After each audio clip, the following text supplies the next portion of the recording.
Hello, I'm Lesley Logan, and today we're going to do single leg tendon stretch to the side and to the back.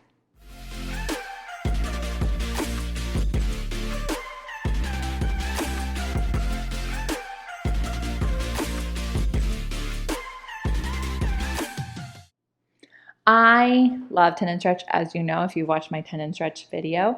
I think it's really great. On the reformer, it is really hard for me to do the side to the back. It's hard for everybody, but before you do it there, you should always do it here because it's just a little bit more stable and you can really practice it.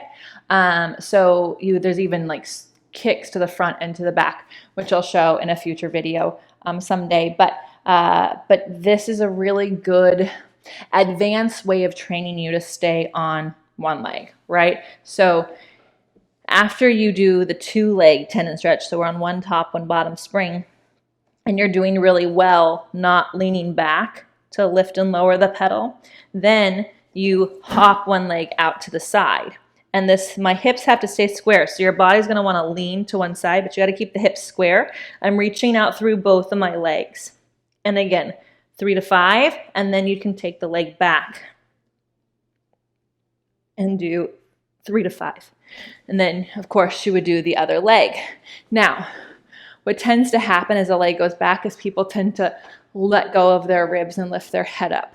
That is one of the best ones I've ever done, I have to say, because my standing leg quad didn't grip. So, proof that practicing Pilates helps.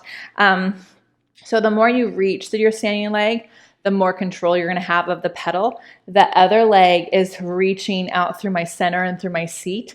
And then my arms are so connected to my back, I can just lift up. So want to do both sides. If you find you have a weaker side, then go weak, strong, weak. And then something else that's really fun is practicing hopping your hands here.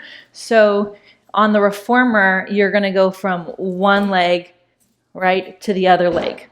And so you can really practice staying hip over heel, which I'm much better on my right leg, and then I have to really fight for on my left leg, right? So something that's really fun. I would give it a go. If you're doing 2 legs, do 1, right? To the side, if that goes well, to the back. But again, don't lean and tip open. Keep your hips square, just like you would on your single leg pull-ups. I'm Lesley Logan. If you have any questions, please put them in the comments below, and I hope to see you next time.